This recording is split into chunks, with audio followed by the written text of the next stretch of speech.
जय जय रघुवीर समर्थ. श्रीमत दासबोध दशक 17वा. प्रकृती पुरुष नाम समास 8वा. तत्व निरूपण नाम. श्रीराम समर्थ. श्रीराम समर्थ. नाभीपासून उन्मेष वृत्ती तेची पराजानी जे श्रोती ध्वनिरूप पश्यंती हृदयी वसे. कंठापासून नाद झाला मध्यमा वाचा बोलीजे त्याला उच्चार होता अक्षराला वैखरी पाहिजे. श्रीराम समर्थ. श्री समर्थांनी दशक 17वा प्रकृतीश पुरुष नाम आणि त्यामधील समास 8वा दिलेला आहे तत्व निरूपण नाम. श्रीराम समर्थ. मग समर्थांनी या समासामध्ये पंचीकरणाचा भाग सांगितलेला आहे. आता अनेकांना पंचीकरण म्हणजे काय याबद्दल प्रश्न पडतो. मग समर्थांनी यामध्ये पंचीकरणाचा विचार दिलेला आहे.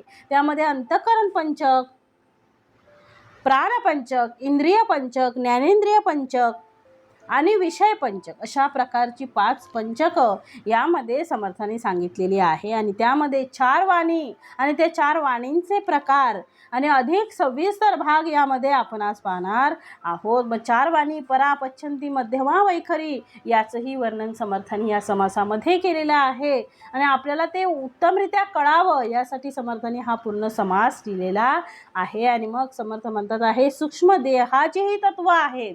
ही कोणाची तत्व आहेत? ही सूक्ष्म देहाची तत्व आहेत. आणि म्हणून मग 4 प्रकारचे म्हणून किती प्रकार देह आहेत? किती प्रकारचे? 4 प्रकारचे देह आहेत.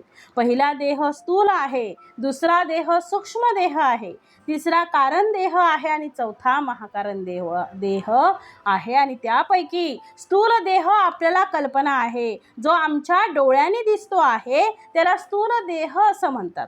मग या स्थूल देहाच्या आतमध्ये अजून एक देह आहे, जो हा देह नष्ट झाल्यानंतर सुद्धा शिल्लक राहतो, ज्याला आपण सूक्ष्म देह असं म्हणतो.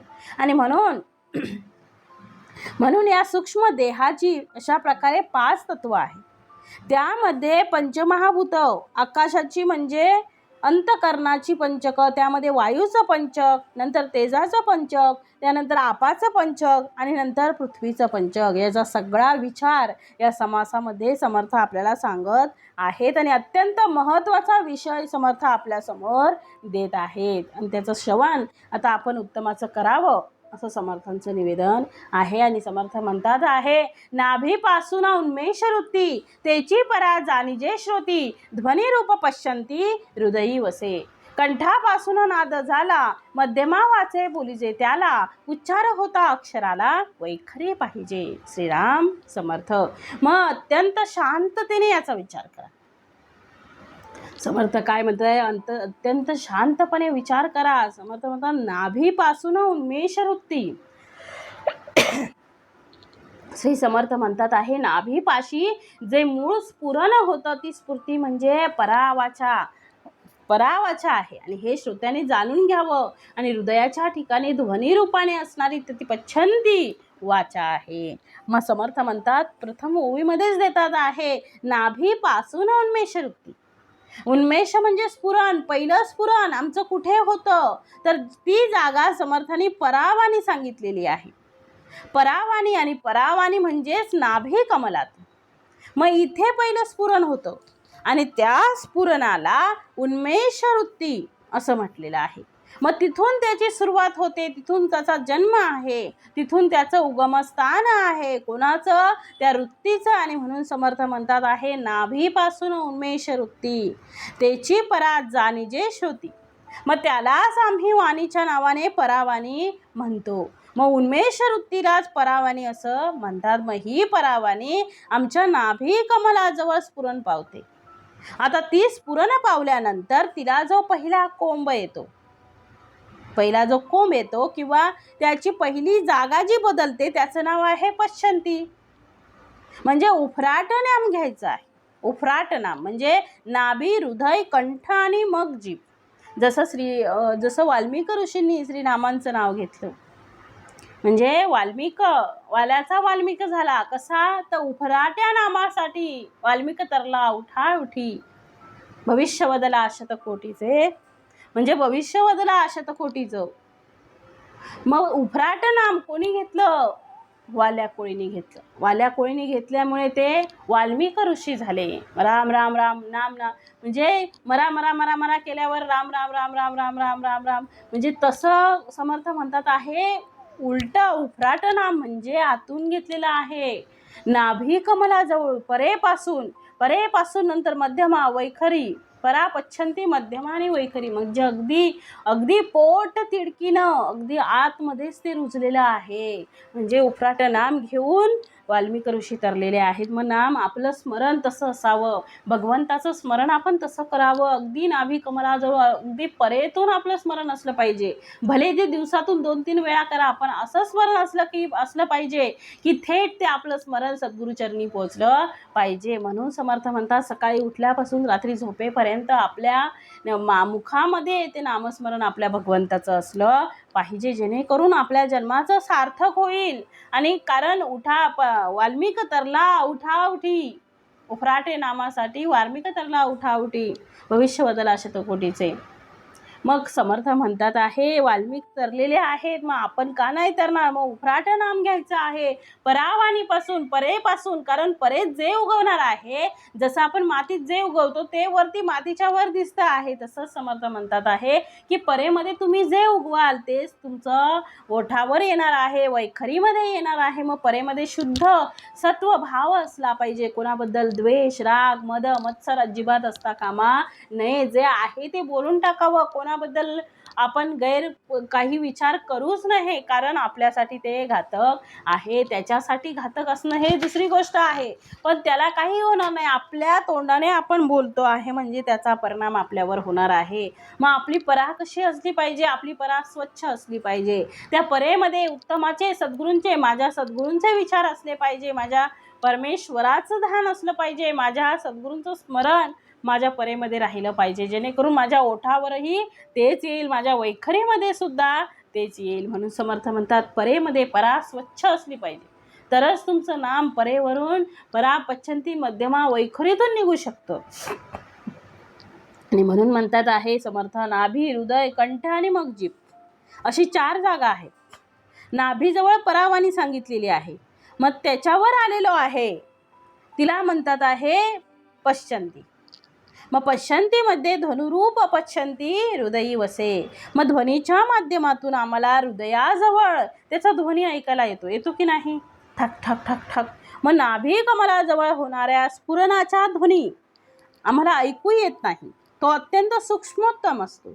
म्हणजे परावाणीमध्ये जो ध्वनी आहे तो आपल्याला ऐकायला येतो का? नाही. तो त्याचा स्कोप लावला ना की बरोबर आतमध्ये काय चालू आहे ते आपल्याला ऐकायला येतं. म्हणजे असं नॉर्मल आपल्याला ते ऐकायला येत नाही. परंतु समर्थ म्हणतात आहे की हृदयाजवळ आपल्याला आवाज येतो की नाही? हृदय कसं ठाक ठाक ठाक ठाक होत असतं, मग तो आवाज आपल्याला ऐकायला येतो. नाभी कमलाजवळ होणाऱ्या स्फुरणाचा ध्वनी आम्हाला ऐकू येत नाही, तो अत्यंत सूक्ष्म आहे, त्यामुळे तो आम्हाला ऐकूही येत नाही. परंतु जो पच्छंतीजवळ आहे तो हृदयाचा ठोका आहे, तो आम्हाला कळतो.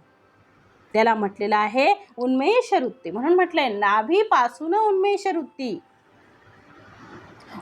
वृत्ती नाभी कमलाजवळ म्हणजे परावाणीजवळ आहे. म्हणून नाभीपासून उन्मेष वृत्ती तेची परा जाणीजे श्रुती ध्वनिरूप पश्यंती हृदयी वसे. आणि ध्वनिरूप पश्यंती हृदयी वसे, ध्वनीचा जो संबंध आहे तो हृदयाशी आहे. म्हणून समर्थ म्हणतात त्यापेक्षा थोडं वर जरा या, म्हणजे कंठाजवळ या. कंठापासून नाद झाला, मग कंठापासून नाद झाला, मध्यमा वाचा बोलिजे त्याला, मग त्याला मध्यमा असं म्हणतात. म्हणजे पश्चंती त्यानंतर मध्यमानंतर उच्चार होतो अक्षराला आणि वैखरी बोलिजे. मग आता त्या कंठामध्ये होणारा जो शब्द आहे तो जिभेच्या माध्यमातून, कशाच्या? जिभेच्या माध्यमातून त्याचा उच्चार केला जातो, त्याला वैखरी असं म्हणतात. म्हणून अनेक वेळा वैखरी म्हणजे जीभ असं आपण म्हणतो. उन्मेष वृत्ती कुठे आहे? नाभी कमलाजवळ. परेमध्ये त्यानंतर हृदयाजवळ म्हणजे पश्चंती, त्याला ध्वनिरूप, कंठाजवळ नादरूप आणि कंठाच्या पेक्षा बाहेर जेव्हा येते ती, तेव्हा तिला शब्दरूप होतो आणि अक्षररूप होतो, तिला आपण वैखरी असं म्हणतो. आणि म्हणून समर्थांनी म्हटलेलं आहे नाभीस्थानी परा वाचा त्याची ठाव अंतकरणाचा अंतकरण पंचकाचा निवाडा ऐसा. अंतकरण ह्याचा निवाडा अंतकरण पंचकाचा निवाडा ऐसा. आणि म्हणून पुढे समर्थ म्हणतात आहे की आता त्याचा तुम्ही निवाडा लक्षात घ्या. म्हणून समर्थ म्हणतात चार परा पश्यंती मध्यमा वैखरी या जे चार वाणी आहेत याची जी सुरुवात आहे ती पहिल्यांदा कुठे आहे? नाभी कमलाजवळ. म्हणून म्हटलंय नाभीपासून उन्मेष वृत्ती, नाभीपासून उन्मेष वृत्ती त्याची परा जाणीजे श्रुती ध्वनिरूप पश्यंती हृदयी वसे. आणि नाभीस्थानी म्हणून इथे म्हटलं आहे समर्थानी नाभीस्थानी परावाचा तोची ठाव अंतकरणाचा. तो ठाव जो आहे अंतकरणाचा ठाव म्हणजे वृत्तीचा जो पहिला स्फुरण जो आहे तो ते स्फुरण नाभीजवळ आहे आणि म्हणून त्याला अंतकरण म्हणतात आहे. आणि या अंतकरणाचा निवाडा ऐका. आणि म्हणून पुढे दिलेलं आहे समर्थाने कंठापासून नाद झाला मध्यमा वाचा बोलीजे. त्याला कंठापासून नाद कंठस्थानी जो नाद उत्पन्न होतो आहे जो ध्वनी उत्पन्न होतो आहे त्याला मध्यमा वाचा असं म्हणतात. कंठाजवळ हे कंठ आपण म्हणतो कंठातून आवाज कंठातून आवाज आला पाहिजे. मग कंठ वाजतो आहे असं म्हणतो तसं कंठस्थानी जो नाद उत्पन्न होतो त्याला मध्यमा वाचा म्हणतात. मध्यमा वाचा बोलीजे त्याला उच्चार होता अक्षराला वैखरी बोलीजे. आणि मुखा वाटे अक्षराचा जो उच्चार होतो तिला वैखरी असं म्हणतात. म्हणून समर्थ म्हणतात नाभीस्थानी परावाचा. समर्थांनी सांगितलं नाभीजवळ काय आहे? परावाचा आहे. तोची ठाव अंतकरणाचा कंठ नाभीस्थानी जेथे परावाचा असते तेच अंतकरणाचं स्थान समजावं. अंतःकरण पंचकाचा निवाडा ऐसा. आता अंतःकरण पंचकाचा निवाडा असा आहे. आणि म्हणून पुढे म्हटलंय समर्थाने निर्विकल्प जे स्फुरण उगेच असता आठवण ते जाणावे अंतःकरण जाणती कळा. मग निर्विकल्प म्हणजे मनात काही कल्पना नसताना जे स्फुरण होते तेच अंतःकरण आहे हे सांगितलेलं आहे समर्थाने. मग समर्थ म्हणतात समर्थाने त्याचा अजून एक उलगडा करतात की नाभी कमलाजवळ जी परावाणी आहे ती परावाणी त्या परावाणीमध्ये निर्माण झालेलं पहिलं स्फुरण हे स्फुरण निर्विकल्प आहे. निर्विकल्प म्हणजे विकल्प नाही. मी आणि मी फक्त एकटा, जिथे दुसरा तिथे कोणीच नाही आहे, विकल्पच नाही. म्हणून निर्विकल्प स्फुरण जे स्फुरण अवघंच असतं आठवण. मी म्हणजे माणसाला मीपणाचा अहंकार झालेला आहे. मी सगळ्यात श्रेष्ठ, मीच करेल ते उत्तम, मलाच जमतं, माझ्याशिवाय ते जमूच शकत नाही, मी होते म्हणून ते सगळं पार पडलं. म्हणजे माणसाचा मीपणा कधी जाणार आहे? समर्थ म्हणतात आहे करणारा तो आहे, करून घेणारा तो आहे, तो खेळवणाराही आहे, तो बदलणाराही आहे, तो सगळं तो करतो आहे. मग करणारा तू कोण आहेस? तुझ्याकडून तो करून घेतो आहे.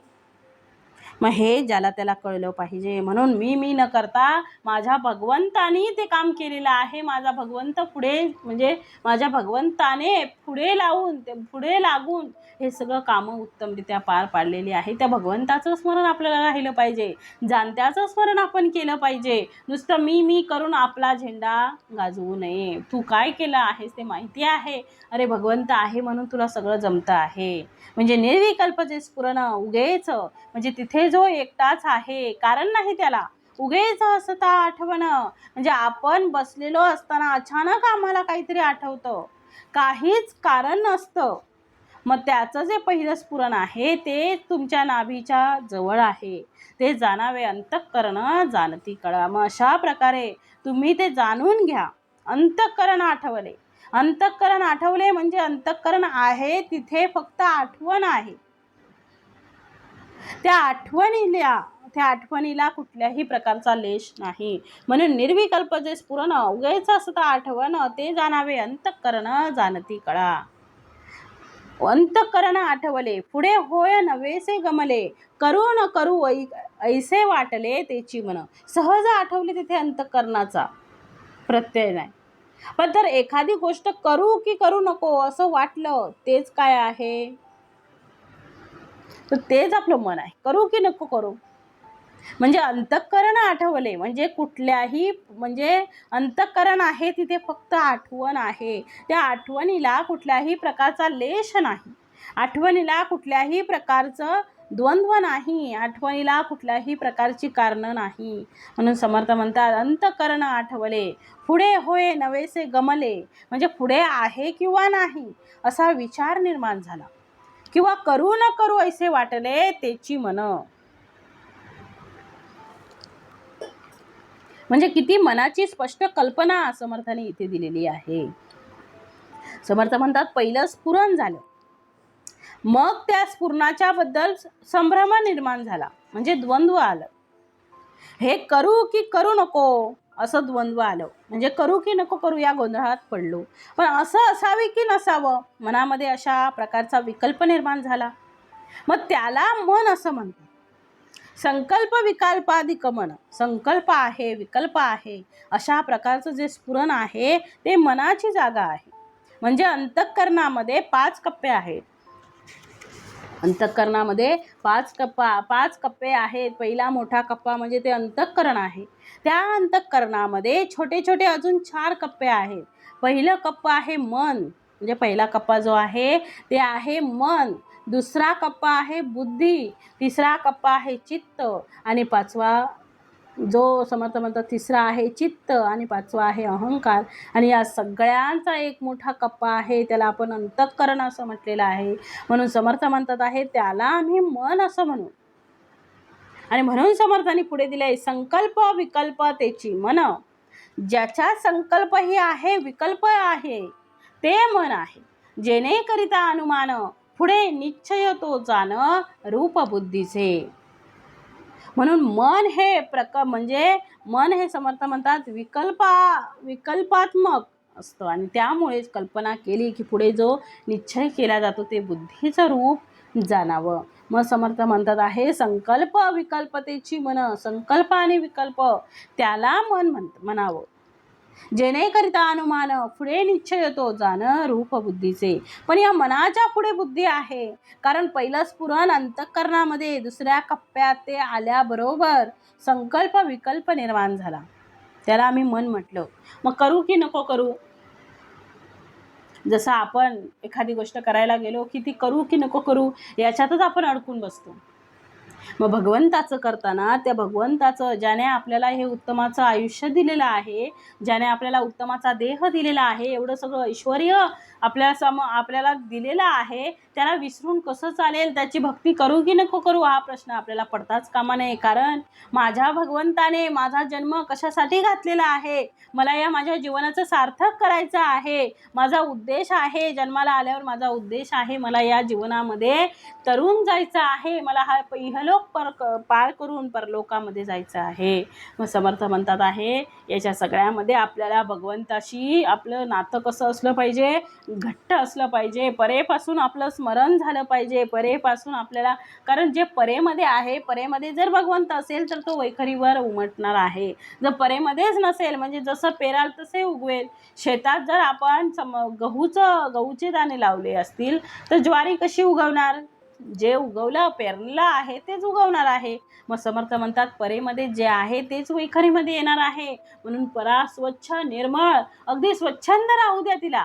त्या परेमध्ये कुठलीही घाण, कुठल्याही प्रकारचा वाईट विचार, कुठलीही निगेटिव्हिटी आपण ठेवायची नाही, जेणेकरून आपल्या परेपासून आपलं पूर्ण शरीर जे आहे शुद्ध राहील आणि वैखरी सुद्धा आपली चांगलीच बोलेल. आणि म्हणून समर्थ म्हणतात पण या मनाच्या पुढे काय आहे? मनाच्या पुढे सुद्धा कोणी आहे? मग ती बुद्धी आहे. कारण पहिलं स्फुरण अंतःकरणामध्ये, दुसऱ्या कप्प्यात ते आल्याबरोबर संकल्प विकल्प निर्माण झाला, त्याला आम्ही मन असं म्हटलं. मग मनाच्या पुढे आलं की आम्ही निर्णय घेण्याचं काम केलेलं आहे, ते बुद्धीने केलेलं आहे. म्हणून बुद्धी त्याला तिसरा कप्पा आहे. आणि चौथा कप्पा समर्थ म्हणतात करी नची अथवा न करी, ऐसा निश्चयोची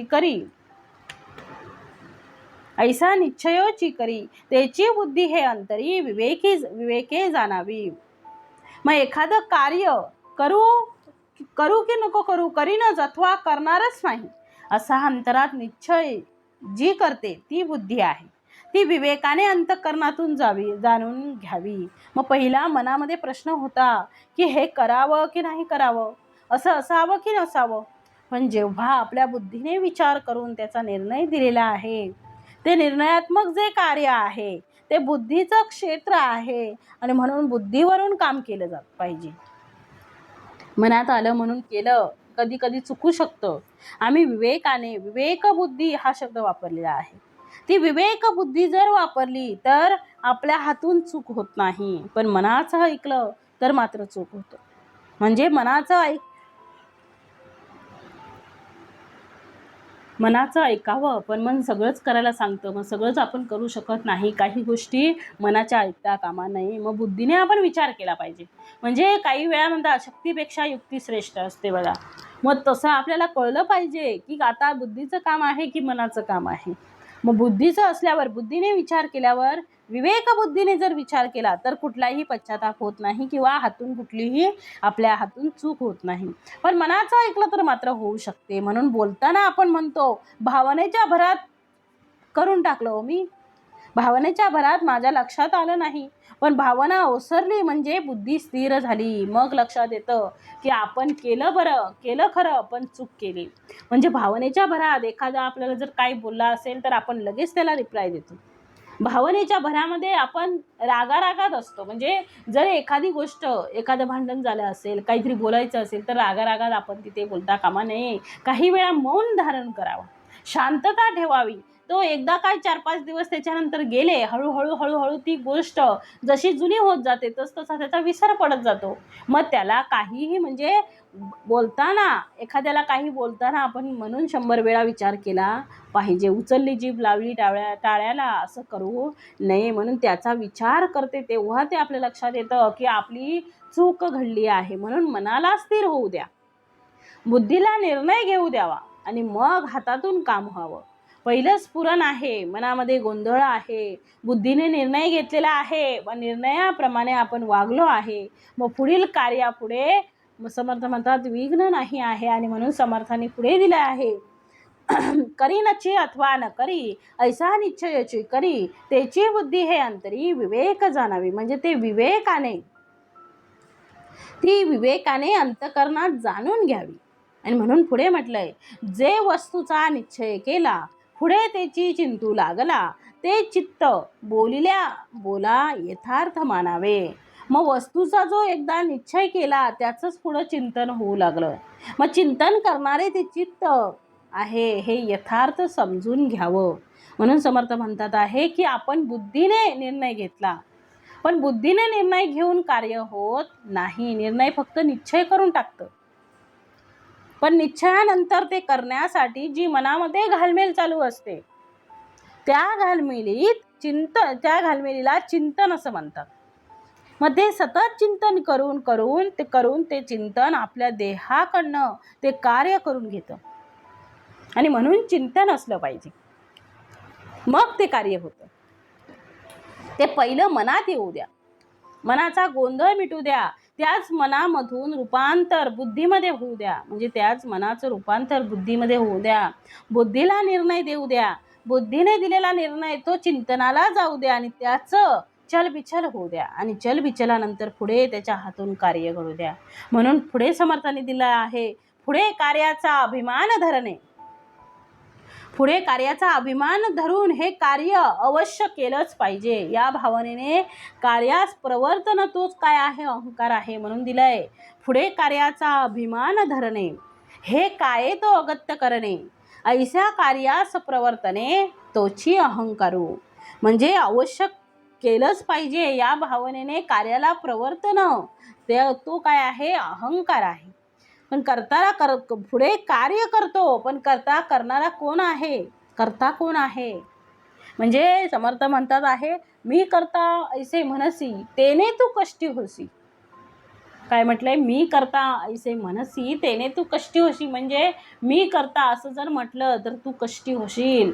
राम करता म्हणता पावसी यश कीर्ती प्रताप. म्हणजे राम करता जर असं म्हटलं तर मात्र काय होईल, तुला कुठलाही त्रास होणार नाही परंतु मी करता ऐसे म्हणसी त्याने तू कष्टी होशील. पण राम करता जर श्रीरामाने केलेलं आहे, माझ्या भगवंताने केलेलं आहे, माझ्या सद्गुरूंनी हे केलेलं आहे असं जर म्हटलंस तर तुला यश, कीर्ती आणि प्रताप कायमच मिळणार आहे. मग करणारा कोण आहे, घडवणारा कोण आहे, ते सगळ्याला आपण फक्त एक कडसूत्री बाहुली आहे. करणारा करविणारा आणि सगळं करून घेणाराही तोच आहे. मग या भावातून केलं पाहिजे. करणारा करता भगवंत आहे, सुख दुःखाचा विषय नाही, पण तो करणारा मी आहे असं म्हटलं की त्याच्यातून जन्माला येणार आहे ते सुख आणि दुःख. म्हणून मी करता ऐसे म्हणसी तेने तू कष्टी होसी. राम करता म्हणता पावती यश, कीर्ती, प्रताप. म्हणून मी करणारा नाही, मी फक्त द्रष्टा आहे. द्रष्टा आहे, कार्य करणारा तो भगवंत आहे.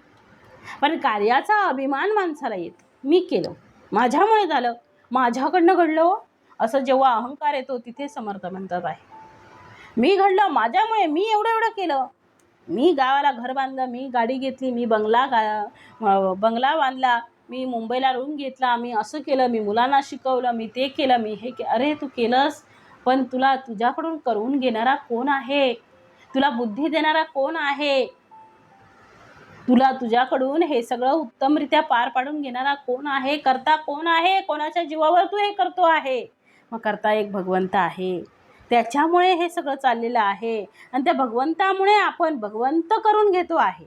आपण करणारे कोण हो?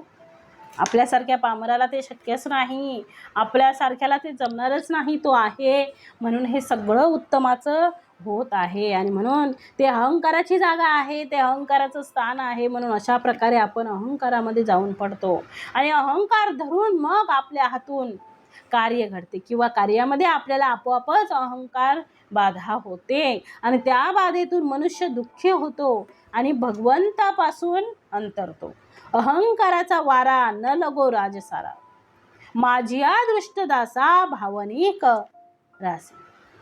मग असे नामदेव महाराज म्हणतात. म्हणून हा अहंकार नसावा असं संतांनी सांगितलेलं आहे. कुठला अहंकार? कार्य करायला बंधन नाही, काम करायला हरकत नाही, पण मी केलं याला बंधन आहे. तू करणारा कोण आहे? सो प्रत्येक गोष्ट मी केली, झाड मी लावलं, झाडाला फळं माझ्यामुळं आली, मी पाणी घातलं ना म्हणून आली. अरे पण झाडाला पाणी घालणारा जरी तू असलास तरी त्याला फळं आणून देणं हे भगवंताचं काम आहे. मग सगळं मी केलं, माझ्यामुळे झालं, मी आहे म्हणून हा संसार टिकलेला आहे असं पण म्हणतात. मग सगळं मी लग्नात सगळं मी केलं, माझ्यामुळे झालं. म्हणजे जो मीपणा आहे तो जर आपण सोडला तर आपल्याकडून उत्तमोत्तम कार्य घडवून घेऊ शकतात समर्थ. म्हणून कुठलाही अहंकार आपला नसावा. आपण जास्त शिक्षण घेतलं, कुणाला पैशाचा गर्व, कुणाला रूपाचा गर्व, कुणाला संपत्तीचा गर्व, कुणाला आपल्या मुलांचा गर्व, कुणाला नवऱ्याचा गर्व, कुणाला पत्नीचा गर्व. मग असं जे गर्व आहे ते कुणाबद्दल अहंकार ठेवू नये. आज हे शरीर आहे, उद्या हे काय होणार, जर्जर होणार. तारुण्य आहे तोपर्यंत ते चमकणार आहे. ज्यावेळी वृद्ध होणार, ज्यावेळी म्हातारे होणार आपण, त्यावेळी त्या सुरकुत्या येणार, त्या येणारच आहेत. मग ते कायम टिकणार आहे का? नाही. मग जे कायम टिकणारा आहे, जे दीर्घकाळ टिकणारा आहे त्याच्या मागे लागा. मग त्याच्याविषयी आपल्याला आस असली पाहिजे. म्हणजे कार्य करायला बंधन नाही, काम करायला हरकत नाही, पण मी केलं याला बंधन आहे. म्हणून हुसेन म्हणजे समर्थ म्हणतात सुने सगळं म्हणजे सुनेने सगळं काम करावं. काय म्हणताय समर्थ? सुनेने सगळं काम करावं, पण सासूला बोलू नये की मी केलं म्हणून, तर तिचं कौतुक आहे. पण मी करण्यामध्ये केलं म्हणून तिचं मी केल्या म्हणजे मी करण्यामध्ये तिचा द्वेष वाढण्याची शक्यता आहे. उलट सासूने सुनेचं कौतुक करावं तिने काम केल्याबद्दल. सुनेनं मी केलं नाही तर तुमच्या म्हणण्याप्रमाणे झालं असं म्हणावं. मी फक्त केलं आहे, सांगितलं तुम्ही आहे. म्हणजे भाजी कशी करायची ही तुम्ही सांगितली, मी फक्त ते काय केलं आहे मिक्स करून तिथं ठेवलेलं आहे. म्हणजे सांगण्याची पद्धत ही तुमची आहे. मग भाजी जर घरातली चांगली झाली असेल तर सुनेची हातची, तर सासूने भाजी चांगली झाली म्हणावी, आवडली म्हणावी. सुनेने म्हणावं मी भाजी केली खरी, पण तुम्ही सांगितलं तेवढंच मी त्याच्यात तिखट टाकलेलं आहे, तुम्ही सांगितलं तेवढंच मी मीठ टाकलेलं आहे, तुम्ही सांगितलं त्याप्रमाणे मी फोडणी दिलेली आहे आणि म्हणूनच ते सगळं चांगलं झालेलं आहे. याचा अर्थ कर्ता कोण आहे? याचा अर्थ कर्ता तो भगवंत आहे. कर्ता एकच तो भगवंत आहे. म्हणजे मग कार्याचा अनुभव येत नाही. म्हणजे माणसाने सगळं काम करावं. काम करणाऱ्याला कुठेही बंधन नाही, फक्त त्या कार्याच्या अभिमानाला बंधन आहे. आणि ते अभिमानाचा वारा का लागतो? कारण देहाकडनं त्यांच्या ते घडत असते आणि ते घडत असताना तो देही म्हणजे मी आहे, तो जो अहंकार आहे तो अहंकार बाधा निर्माण करतो आणि म्हणून समर्थांनी इथे त्याला अहंकार असं म्हटलेलं आहे. म्हणून म्हटलंय ऐसे अंतःकरण पंचक, ऐसे अंतःकरण पंचक पंचवृत्ती मिळून एक कार्यभागे प्रकार पंचक वेगळाले. मग असं हे अंतःकरण पंचक आहे आणि या 5 वृत्ती मिळून एकच अंतःकरण असतं, पण वेगवेगळ्या कार्यावरून त्याचे 5 प्रकार वेगवेगळे मानले जातात. म्हणजे अशा प्रकारे वेगवेगळ्या अंतःकरणाच्या जागा आपण पाहिलेल्या आहेत. म्हणून समर्थाने अशा प्रकारे अंतःकरण असं उलगडून सांगितलेलं आहे. ते अंतःकरण म्हणजे नुसतं अंतःकरण नाही, आपल्याला अंतःकरण म्हणजे मन, म्हणजे बुद्धी, बुद्धी म्हणजे बुद्धी सांगितलेलं आहे. म्हणजे अहंकार, अहंकार म्हणजे चित्त, चित्त मन बुद्धी एकच आहे असं वाटतं, पण याचं सुद्धा बारकावे समर्थ सांगतात आहे. जे आपल्याला चित्त मन आणि बुद्धी जे एक वाटतंय ते एकच नाही. आपल्याला वाटतंही एक आहे, पण त्याचे बारकावे अनेक आहेत. ते समर्थांनी सांगितलेत की बघा, समर्थांनी उदाहरण देऊन सांगितलंय की माझ्या मनात सकाळी उठल्यानंतर विचार आला, सकाळी उठल्यानंतर विचार आला. आता विचार काय आला? तर लग्नाला जायचं आहे, लग्नाला जायचं आहे असं माझ्या मनात विचार आल्याबरोबर मी काय केलं? मनाने विचार करून दिला. पहिलं स्फुरण कुठे आलं? परावाणीच्या ठिकाणी आलं. ते पहिलं स्फुरण सांगतं की लग्नाला जायचं आहे. ते जायचं म्हटल्यावर ते पहिलं स्फुरण जे आहे ते निर्माण झाल्याबरोबर त्याची जागा मनामध्ये येते, म्हणजे हृदयाजवळ येते, म्हणून मन. मग पहिलं परा, नंतर पच्छंती, संकल्प विकल्प आहे पच्छंतीमध्ये. मग जाऊ की नको, जाऊ की नको, जाऊ की नको, मग नाना प्रकारचे विचार येतात, सकारात्मक आणि नकारात्मक. आपण नाही गेलो तर बरोबर नाही असं एक मन म्हणते, पण दुसरं मन काय म्हणतं? त्याच्यापेक्षा महत्त्वाचं काम दुसरं आहे. लग्नापेक्षा काम एक महत्त्वाचं आहे, ते काम खूप महत्त्वाचं आहे. मग लग्नापेक्षा मी तिथं जाऊ का? ते काम मला महत्त्वाचं आहे, ते करू का? पुन्हा ते मन, एक मन काय म्हणत असतं की जाणार. आपल्या मुलाच्या लग्नात ते सगळे आले होते, त्यांच्या मुलीच्या लग्नाला मला जाणं आहे. संकल्प आणि विकल्प सारखा मनात गोंधळ करतो आणि जे संकल्प विकल्पाची जागा म्हणजे तुमचं मन जे आहे, म्हणून आम्ही म्हणतो माझ्या मनाप्रमाणे वागलो, याचा अर्थ चूक केली. मनाप्रमाणे वागू नका, बुद्धीप्रमाणे वागा, बुद्धिपूर्वक निर्णय घ्या. एखादी गोष्ट मला आवडली आणि मी हो म्हटलं, नंतर लक्षात आलं की ती आवडली होती पण ती फसवी निघाली. म्हणून जसं एखादा दागिना, आता बघा बँटेज आणि सोनं एकसारखंच झालेलं आहे, एकसारखंच वाटतं. ते बँटेजची जी पॉलिश जी आहे ती सोन्यासारखीच वाटते. मग त्याच्यामध्ये आपल्याला कळलं पाहिजे सोनं काय आहे आणि खोटं काय आहे. मग एखादा दागिना मला चांगला वाटला म्हणून मी घेतला आणि घरी आल्यावर लक्षात आलं की तो खोटा निघाला. याचा अर्थ मनाने निर्णय घेऊ नका, बुद्धीने घ्या. त्याला कसोटीवर घासा, त्या सोनाराकडे सोनं घ्या, त्या कसोटीवर घासा आणि ते सोनाराकडे पारखण्यासाठी कसोटी आहे त्याची. आम्ही कपडे विकत घ्यायला जातो तेव्हा परीक्षा करणाऱ्याला घेऊन जातो आणि ते परीक्षक बरोबर सांगतात हा कपडा खरंच किती किमतीला आहे, हा किती रुपयाला घ्यायला पाहिजे, हा चांगला निघेल की वाईट निघेल, कोणता पॅटर्न आहे, मला वाटलं म्हणून मी करू नये. मग एक गमतीदार गोष्ट आहे. गायिका एक गृहस्थ होते, लोकांनी त्याला सांगितलं की ते कीर्तनाला प्रवचनाला जाऊन बसायचं. मग प्रवचनकारांनी एकदा त्यांच्या प्रवचनात सांगितलं की माणसाने कुठलाही विचार चिंतन केल्याशिवाय, विचार केल्याशिवाय करू नये. तो मनुष्य त्याच्या वसुलीत बसायचा. रोज त्यांच्या मनात कोणता एक विचार यायचा. त्यांनी गेले 15 दिवस विचार केला आणि 15 दिवसानंतर त्याने निर्णयपूर्वक त्याने विचार केला की आता आपण निश्चयात्मक काम करायचं आहे. काय निश्चय केला त्याने, तर जागेवरून उठला आणि समोरून जाणारा जो म्हशींचा कळपा होता, त्यातील एक म्हैस अशी होती जिची शिंग अशी गोल होती. ती नाही का राऊंडमध्ये होतात, ती साईडला गोल होती. मग त्याला असं वाटलं की खुर्चीसारखी जागा आहे, आपण उडी मारून त्या शिंगात जाऊन बसावं. त्याने उडी मारली आणि तिच्या शिंगात जाऊन तो बसला. काय करावं तिने, म्हशीने काय करावं, तू जाऊन शिंगात बसला, आता काय करणार ती बिथरली आणि तिने त्याला काय केलं, काट्यात नेऊन फेकून दिलं. त्याचा पाय मोडला. लोक त्याला बघायला आले. लोकांनी विचारले, काय हो, कसे काय पडले तुम्ही, कसा काय पाय मोडला? पाय मोडायचा आज काहीच कारण नाही. मी किती दिवस झाले विचार करत होतो.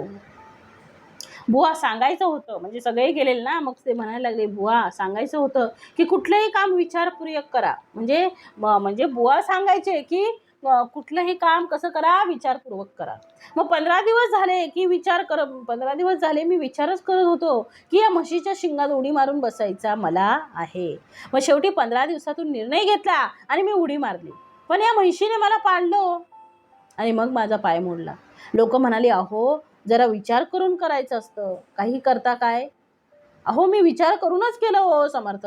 म्हणजे समर्थ म्हणतात विचार करणं याचा अर्थ विवेकाने विचार करणं, विवेक विचार करणं, साधक बाधक विचार करणं, कुठलाही विचार करणं नाही, आल्या गेल्याचा विचार करत बसणं. कुठल्याही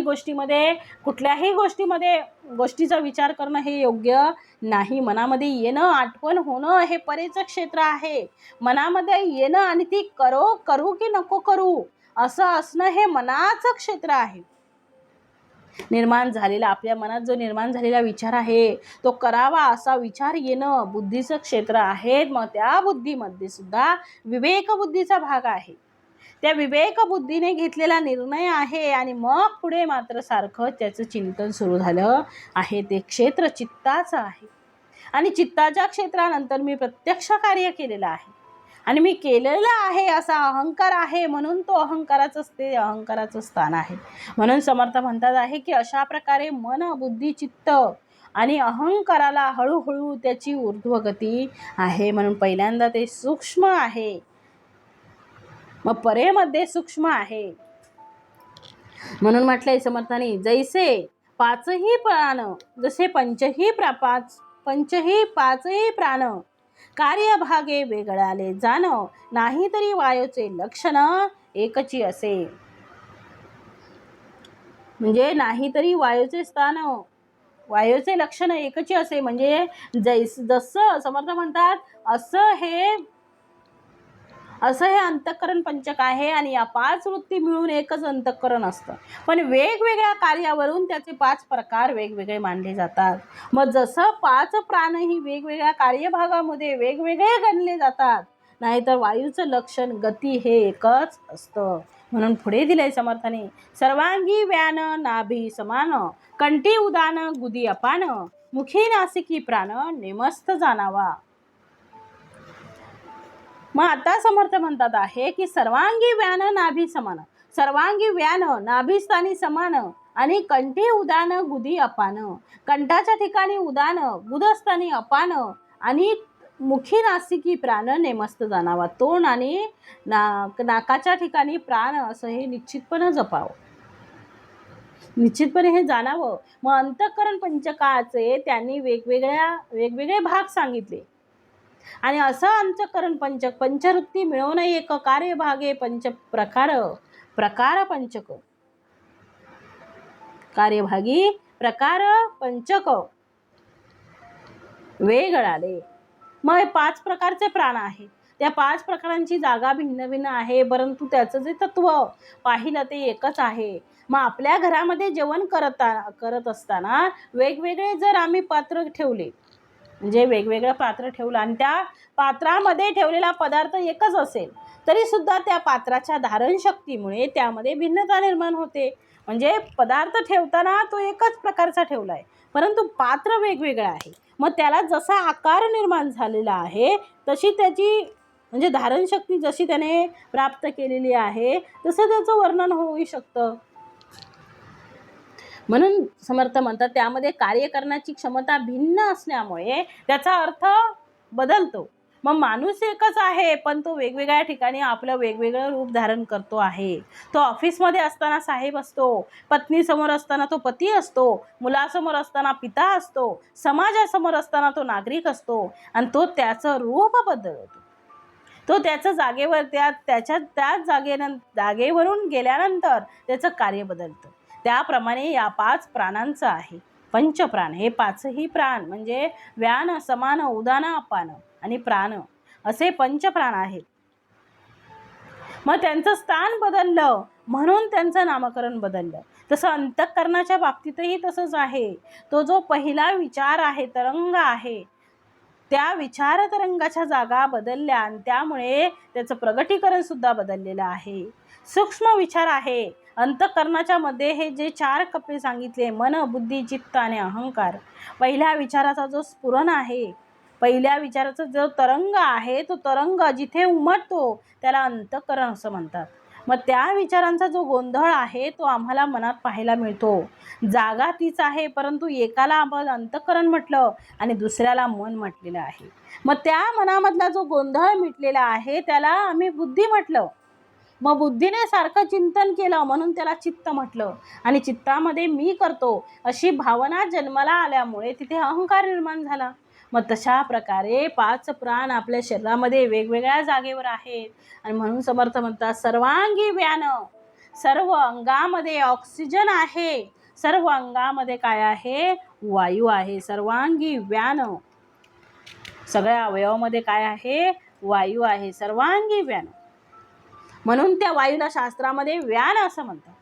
मग नाभी समान, तो जर फक्त नाभीच्या ठिकाणी जर स्थिर राहिला तर त्याला समान असं नाव दिलेलं आहे.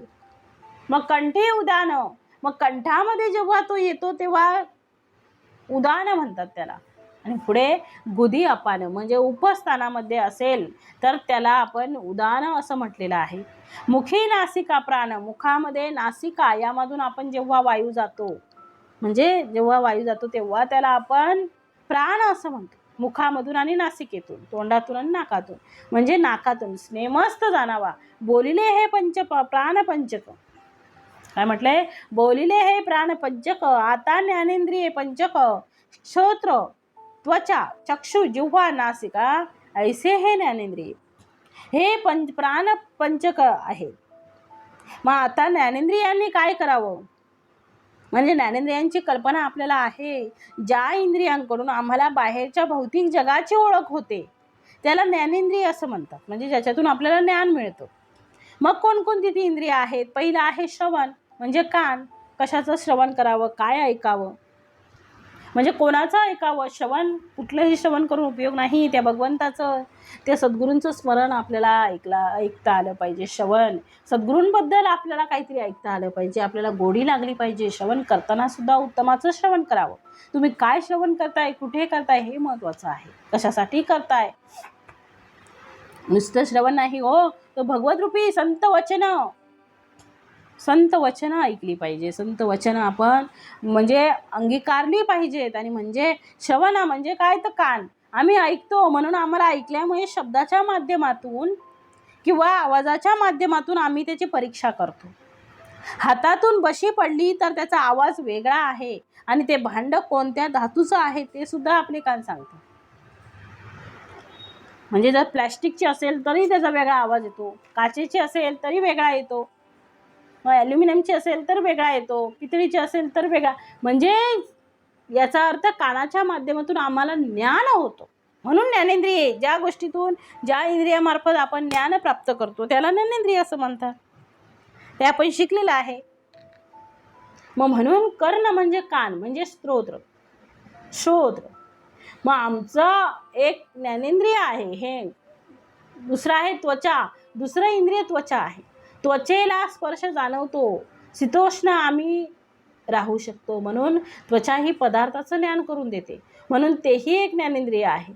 चक्षु म्हणजे डोळे. डोळ्यांनी सुद्धा आम्हाला सर्व दिसते आणि त्यामुळे त्या डोळ्याच्या माध्यमातून आम्ही सगळ्या गोष्टी जाणतो. ज्यावेळेस मुलाला कान आलेले असतात त्यावेळेस त्याला डोळेही आलेले असतात. डोळे येणे आणि कान या माध्यमातून लहान मूल ज्ञान प्राप्त करतं. मग आवाज पहिले ऐकते आणि मग त्या दिशेने ते जाते बघा. पहिलं काय करतं? डोळे आणि कान. पहिल्यांदा ते बोलतं का? नाही, फक्त रडत असतं. भूक लागली तरी रडतं, दुखत असलं तरी रडतं, म्हणजे ते रडत असतं. परंतु डोळे आणि त्याचे कान बघा, आपण आवाज दिला लहान मुलाला, एकदम लहान मूल जे आहे जन्मलेलं काही दिवसानंतर 2-3 महिन्याचं, मग त्याला आवाज दिला ना की ते आपल्या आवाजाच्या दिशेने, जिकडे कुठे आवाज येईल त्या आवाजाच्या दिशेने ते बघत असतं. म्हणजे त्याला कळतं की ह्या ठिकाणाहून आपल्याला आवाज दिलेला आहे, म्हणून त्याला ज्ञान होतं. म्हणजे त्याला कान आलेले नसल्या, म्हणजे त्याला कानामुळे त्याला तो आवाज ऐकू येतो, पण मोठा आवाज आला तर ते दचकतं बघा. याचा अर्थ मग तसं टाळी वाजल्याबरोबर ते डोळे मिटतं, याचा अर्थ त्याला भय वाटते. म्हणजे डोळ्याच्या माध्यमातून आणि कानाच्या माध्यमातून भौतिक जगताचं ज्ञान त्याला प्राप्त होतं. म्हणून समर्थ म्हणतात जिव्हा आणि नासिका आहे, त्याप्रमाणे काय आहे? जिव्हा आणि नासिका सुद्धा आहे. मग जिभेच्या माध्यमातून चवीचे ज्ञान होतं, नासिकेच्या माध्यमातून गंधाचं ज्ञान होतं, वास कळतो त्याला. म्हणजे आपल्याला नाना प्रकारचे जे सुगंध दुर्गंध हे जाणवतात, हे त्वचेला नाही, हे कानांना नाही, हे डोळ्यांना नाही, हे जिभेला नाही, हे फक्त नासिकेला कळतं, म्हणजे नाकाला कळतं. म्हणून हे पाचही जे इंद्रिय आहेत पंच ज्ञानेंद्रिये त्यांना पंच ज्ञानेंद्रिय असं म्हटलेलं आहे. म्हणून श्रोत्र, स्वतः, त्वचा, चक्षु आणि जिव्हा आणि नासिका ऐसी हे ज्ञानेंद्रिये. वाचा, पाणी, पाद, शिस्न, गुद हे कर्मेंद्रिये प्रसिद्ध, शुद्ध स्वरूप, रूप, रसगंध ऐसे हे विषय पंचक. आता विषय पंचक दिलेला आहे. प्राणपंचक झालं, ज्ञानेंद्रिय पंचक झाले, आता दिलेला आहे विषय पंचक. आता समर्थ म्हणतात आहे वाचा, हात, पाय, शिस्न आणि गुद हे कर्मेंद्रिय पंचक प्रसिद्धच आहेत, आणि शब्द, स्पर्श, रूप, रस, गंध हे विषय पंचक आहेत. मग समर्थाने इथे दोन गोष्टी सांगितल्या आहेत. एका ठिकाणी विषय पंचक सांगितलं आहे आणि दुसऱ्या ठिकाणी कर्मेंद्रिय सांगितलेली आहे. मग कर्मेंद्रिय आहे, जसं ज्ञानेंद्रिय 5 आहेत तसे इंद्रियांच्या माध्यमातून आम्ही कर्म करतो, आमच्याकडनं कार्य घडतं, त्याला आम्ही अशी कर्मेंद्रिय म्हटली आहेत. पंचकर्मेंद्रिय असं त्याला म्हणतं. मग त्यापैकी पहिलं कर्मेंद्रिय आहे ते आहे वाचा. वाचा म्हणजे काय? वाणी. वाणी या शब्दाचा अर्थ मग पाणी म्हणजे काय तर हात. आपल्याला पाणी म्हणजे जल वाटते, पण पाणी या शब्दाचा अर्थ संस्कृतमध्ये हात आहे. म्हणून विवाह प्रसंगी पाणी ग्रहण संस्कार आहे, याचा अर्थ हातात हात देणे आहे.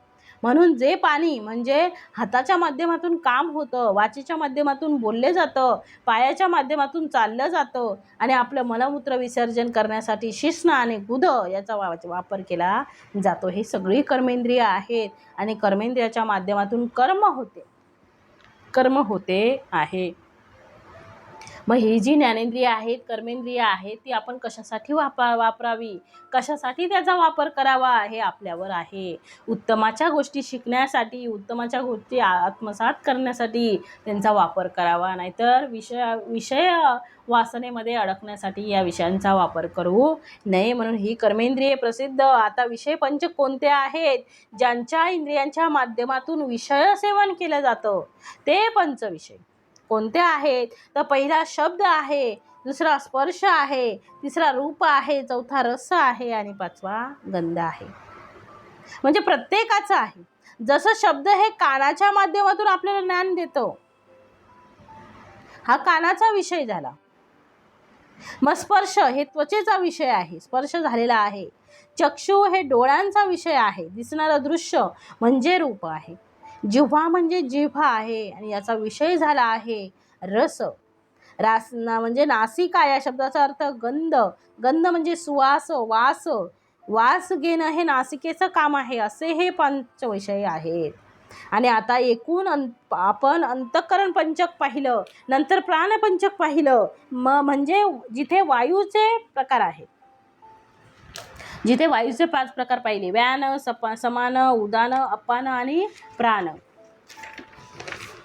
आपण म्हणजे नैवेद्य दाखवताना आपण म्हणतो प्राणाय स्वाहा, उदनाय स्वाहा, समानाय स्वाहा, समानाय स्वाहा, अपानाय स्वाहा. हे काय आहे? पंचप्राण आहेत.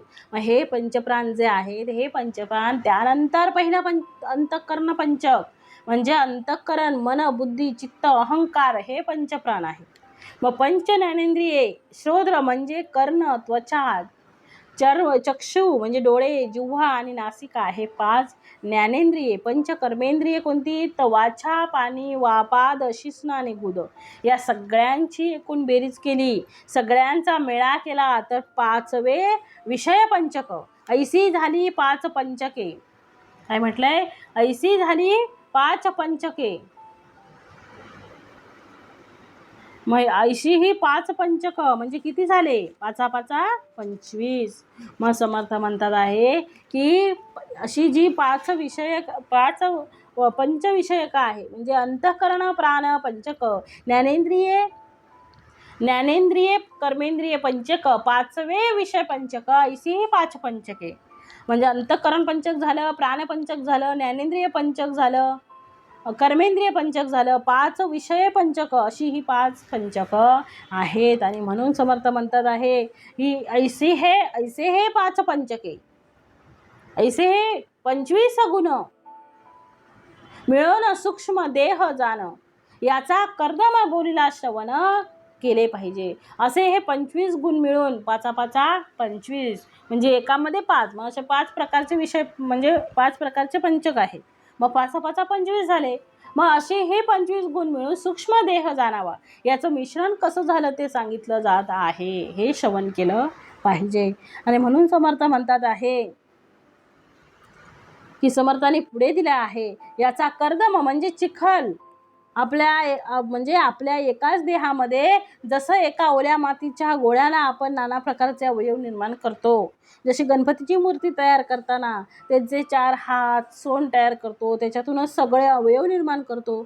अशा प्रकारे सगळ्या प्रकारची जशी ज्ञानेंद्रिये एकाच अवयवाला निर्माण होतात, तशा प्रकारे एकाच अवयवाला हे 25 प्रकारचे गुण निर्माण होतात. म्हणून समर्थ म्हणतात याचा कर्दम म्हणजे चिखल करून त्याचं चिंतन केलं जातं. म्हणून ऐसे हे 25 गुण मिळवून देह सूक्ष्म जाण, याचा कर्दम बोलीला श्रवण केले पाहिजे. आणि म्हणून पुढे समर्थ म्हणतात आहे अंतःकरण, व्यान, श्रवण, वाचा.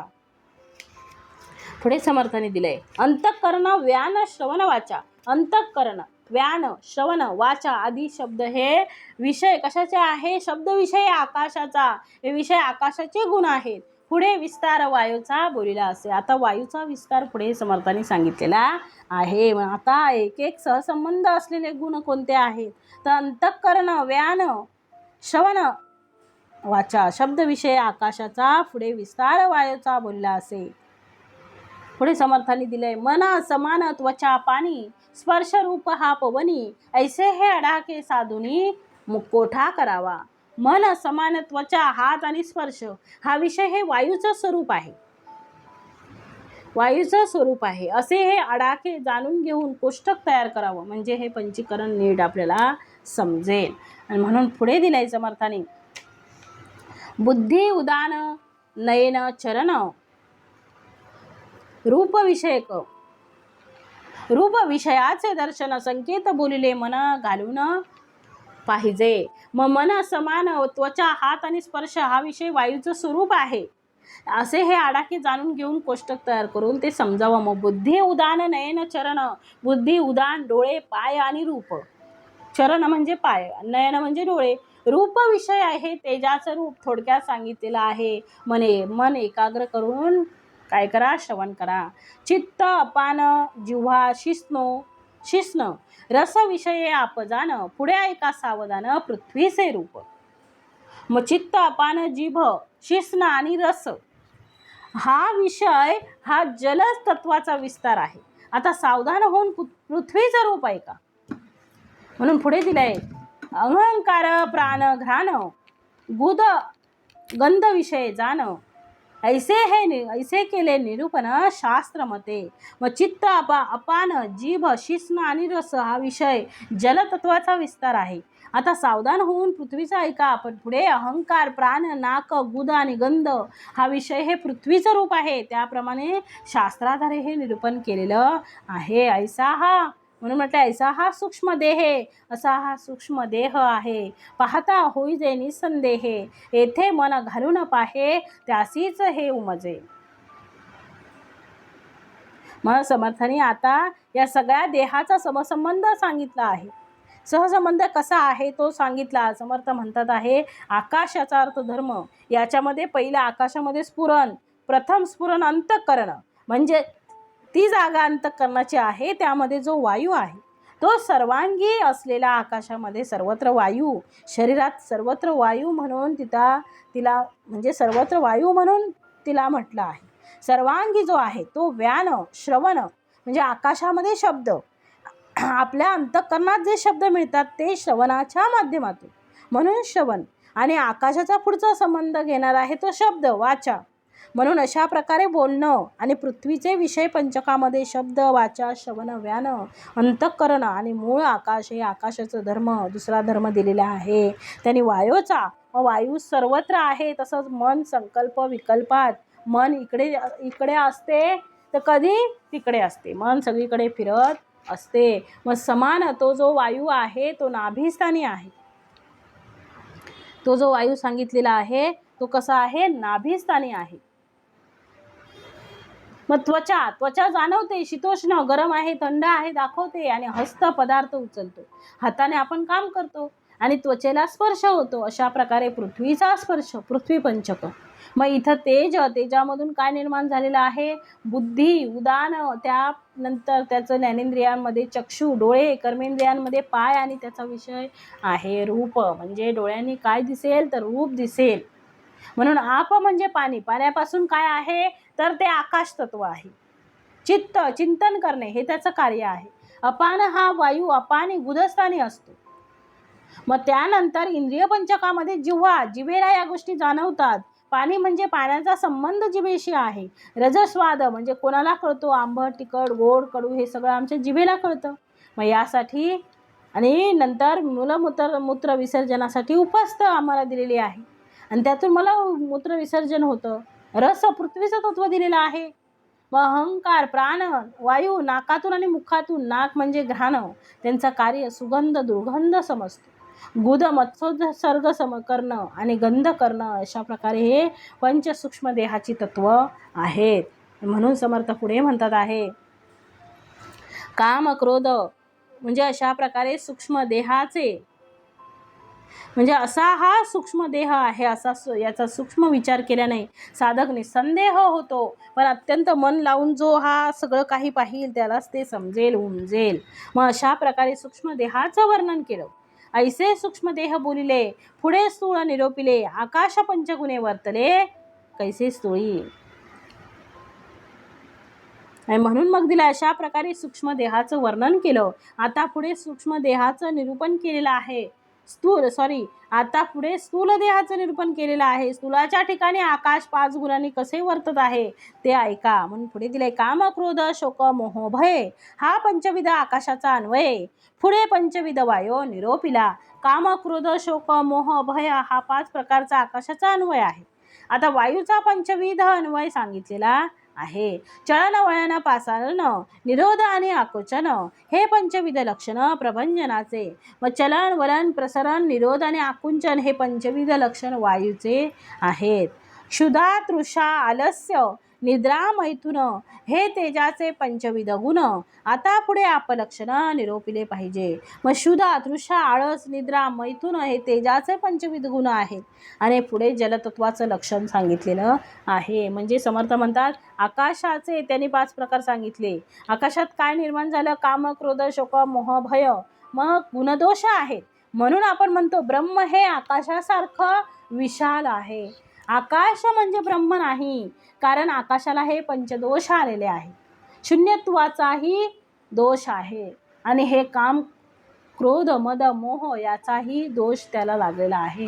म्हणून पुढे म्हटलेलं आहे वायूंचे गुण दिलेले आहे. म्हणून प्रभंजन म्हणजे काय सांगितलंय? वायू. वायूचे हे 5 प्रकार आहे: चलन, वळण, प्रसारण, निरोध आणि आकुंचन. म्हणून समर्थ पुढे म्हणतात आहे, शुक्लित, श्रोणित, लाळ, मूद, वेद, मूत्र, स्वेद हा पंचविध आपाचा भेद पुढे पृथ्वी विशद केली पाहिजे. मग समर्थ म्हणतात, जसं श्रुधा, तुषा, आळस, निद्रा, मैथुन हे तेजाचे पंचविध गुण आहेत, तसं वीर्य, रेत, लाळ, मूत्र, घाम हे आपाचं आहेत. म्हणून पुढे पृथ्वीचं पण रूप दिलेलं आहे.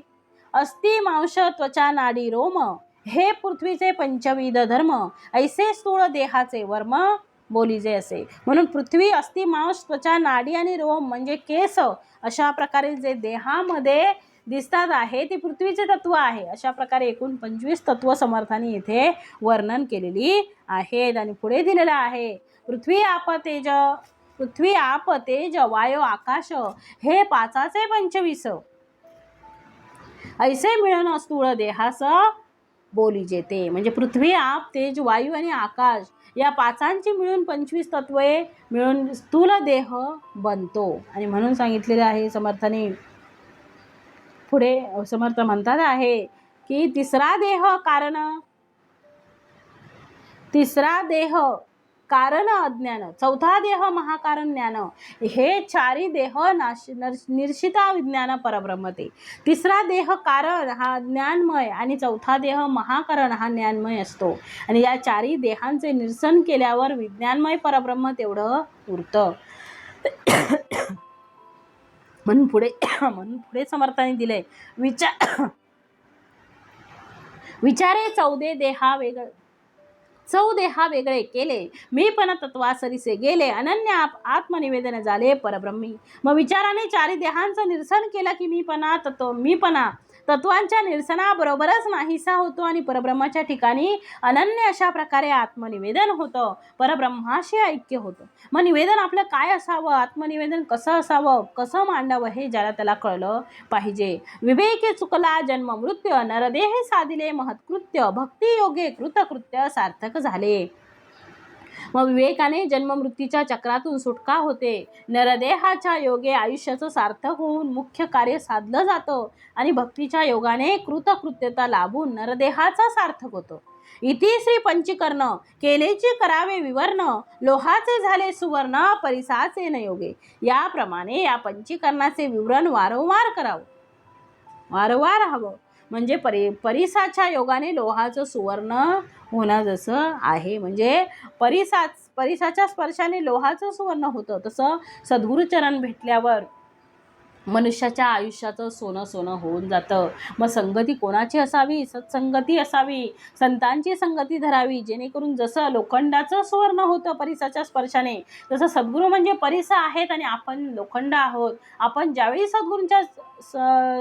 सद्गुरूंच्या सहवासामध्ये येणार, सद्गुरूंच्या नामामध्ये राहणार, सद्गुरूंच्या भक्तीमध्ये आपण तल्लीन होणार, त्यावेळी त्या परिसाचा, त्या समर्थांचा, त्या सद्गुरूंचा आपल्याला स्पर्श झाल्यानंतर आपल्या जीवनाचंही सार्थक होईल, आपलं जीवनही धन्य होईल आणि आपल्या जीवनाचं सोनं होईल. म्हणून हाही दृष्टांत घडेना, परिसाचे न परिस करवेना, शरण जाता साधूजना साधूच होय. मग समर्थ म्हणतात आहे की आता हाही दृष्टांत बरोबर नाही, परिसामुळे परिस करता येत नाही. पण परिसामुळे परिस करता येतो का? नाही, परिसामुळे परिस करता येत नाही. पण साधूजनांना, समर्थांना, आपल्या सद्गुरूंना शरण गेल्याने आपणही साधूच होतो. कारण जसं लोखंडाचं परिसाचा स्पर्श झाल्यानंतर सोनं होतं, तसं परिसाचा परिस होतो का? परिसाचा स्पर्श परिसाला झाल्यावर सोनं होतं का? नाही होत. मग समर्थ म्हणतात आहे की आपण संत संगतीमध्ये, साधू संगती, संतांच्या संगतीमध्ये राहिलं पाहिजे. सद्गुरूंच्या चरणाशी आपण लीन झालं पाहिजे. सद्गुरू भक्तीमध्ये आपण तल्लीन राहिलं पाहिजे. सद्गुरूंचं स्मरण आपण कायम करत राहिलं पाहिजे. नित्य उपासना आपण केली पाहिजे, तरच आपल्या आयुष्याचं सोनं झाल्याशिवाय राहणार नाही. सद्गुरू आपल्याला सगळं वैभव देतात आहे, फक्त आपण भगवत भक्ती अगदी नित्य नियमाने आणि गोडीने, आवडीने भगवंताच्या प्रेमासाठी केली पाहिजे. मग आपल्या जीवनाचं सोनं होईल. इति श्री दासबोधे गुरुशिष्य संवादे तत्वनिरूपण नाम समास 8वा. जय जय रघुवीर समर्थ.